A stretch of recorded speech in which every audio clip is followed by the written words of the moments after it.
Hey guys, Tbull here.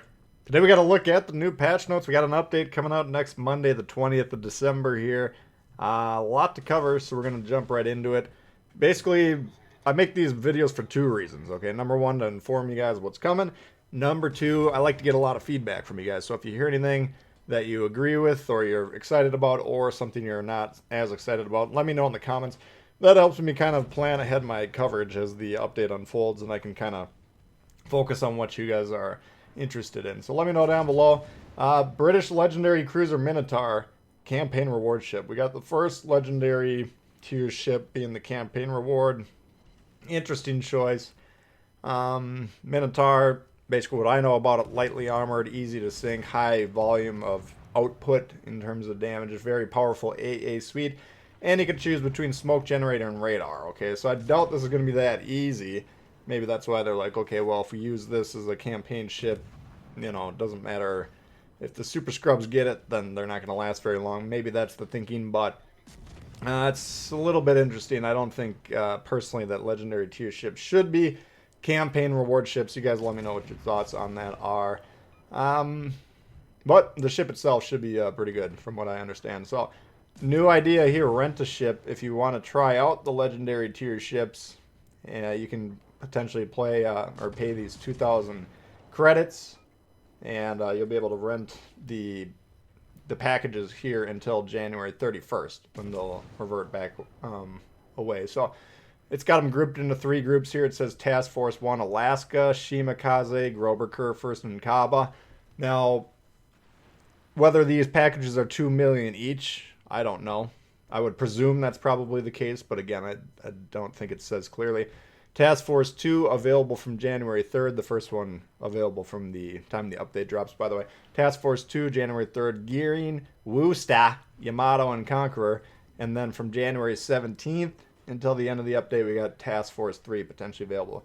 Montana, Stalingrad, Colbert, and Colbert looks like it's part of it. Now, Colbert is a French cruiser, legendary tier, and it says they're going to kind of gather the data from this, view it as a test, and then kind of rebalance the ship if needed.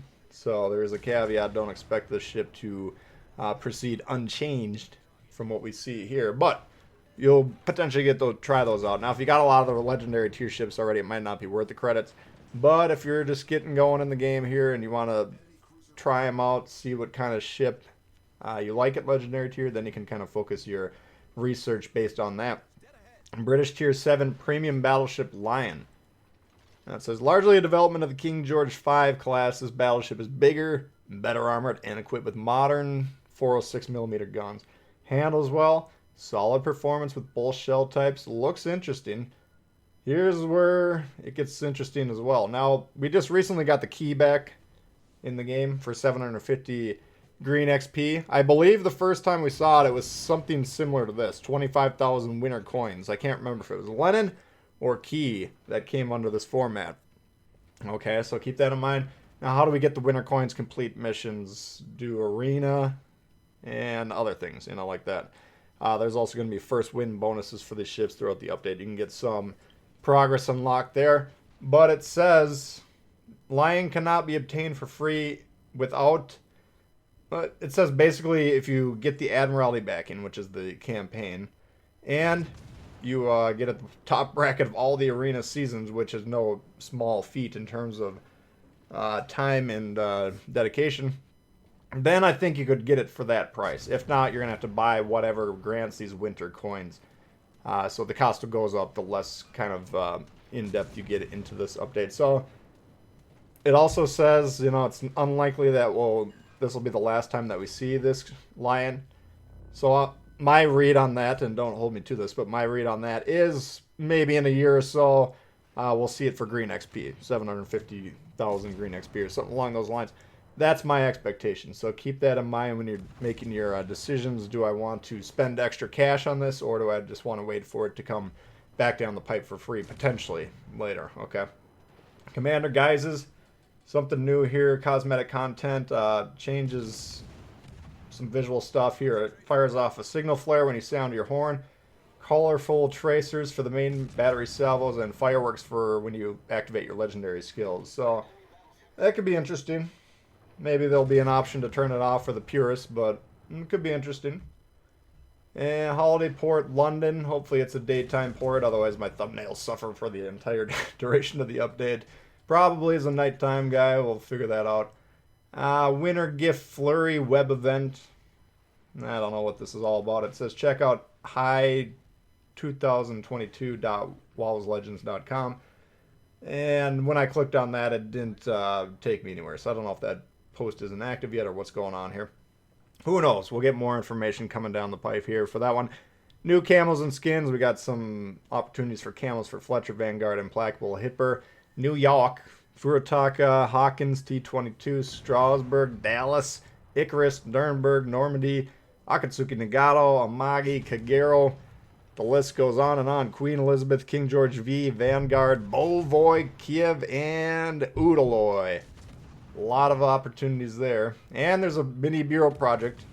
Now this bureau project will go away. It specifically says at the end of this update, unless you've at least started it. So go ahead and pause whatever project you're on. Turn this one on for 5 seconds, then go turn your other project back on. Won't lose any progress, but this one will stick around for the future. Then you can research it when you get around to it. Super Santa crates are back. Now I'm going to tell you there's something called there's a small chance to get something called a super prize. What these odds are, I don't know. Probably not very good. Alright, but if you get the super prize, you can get Jean Bart, Kutuzov, or Belfast. Otherwise, you can get some ships like Odin, Champagne, Roma, Biscuit, and others. Okay. Now it says guaranteed to get a ship every 40 crates. But not one of the super ships are not in that guarantee. So you can buy them until you turn blue in the face. You might never get the Jean Bart, Kutuzov, or Belfast. So, that said, I generally would not recommend trying to acquire ships via crates. If you do, that's your own choice. But I would definitely look up the odds on their website, wows.com/containers. Alright, and then make an informed decision. Alright, now I know some of you are going to go hog wild for it. But they specifically say this. Alright. We strongly advise against hunting for the ships, these super prize ships, that is. Hunting for them intentionally. Okay. And I don't even know if they're just specifically wording that just for the super prize ships or just in general. They're probably saying it, or if they're not saying it, I'm going to say it. Buying crates in bulk is not the best way to get ships in the game, okay? So, not recommended, but that's your own business. You do you, and I'll leave you alone about it. Legendary Arena Seasons 8, 9, and 10. You know the drills. It's going to be Legendary tier this time. You get out there, you slug it out. Whoever gets the most heals wins the game, and you move on to the next battle. Alright. New ships of the update. Tier 4 Murmansk. Sister ship of the Omaha and Marblehead, 2 American Tier 4 cruisers. Apparently they must have snuck into the port and snagged themselves the Murmansk. But nevertheless, it's a Soviet light cruiser. And then Tier 7 Azuma. Alright, now that's going to be available from January 10th through January 16th for 750 global XP. So a small window that's going to be available for. People either really like the Azuma or they really don't like it. Now I'm closer to the really don't like it camp. It's not one of my favorite ships by any means. But I think if you take the time to learn how to play it well, it can be an effective ship. I've seen some well-played Azumas out there, and I've had some good games in it myself. Balance changes. U.S. Kansas Tier 7 battleship reload decreased from 38 to 34. Japan Tier 6 Shiratsuyu reload changed from 7.2 to 5. Alright, Gnievy 5-second reload to 3.5, and the range of the torps, upgraded torp set, has increased from 4 kilometers to 6. It says Gnievy is the object of frustration for many, and while it's true, and it is true rather, that she did lag in key metrics. So we boosted her damage per second, blah blah blah blah blah. Could be quite strong. I thought Gnievy was pretty fine, but same with the Mints, Tier 6. Reload decreased from 5.2 to 3.5. Range of the torps, 4 kilometers to 6. So both of those becoming much more dangerous and are definitely going to be ships that you're going to be keeping an eye out for. Tier 6 CNOP buffed, or nerfed rather, 2,950 max damage down to 2,000. So about 1,000 max damage reduction for Citadel shots. And the last thing here, aircraft, squadron, spotting, and visibility changes. Squadrons don't spot ships if there are islands or smoke in the way of direct visibility, and vice versa. Squadrons don't spot other squadrons if there are islands or smoke in the way of direct visibility. And returning squadrons that are at unreachable heights, it says usually within a few seconds of starting their flight back to the mothership. The mothership. In that situation, they don't spot other squadrons.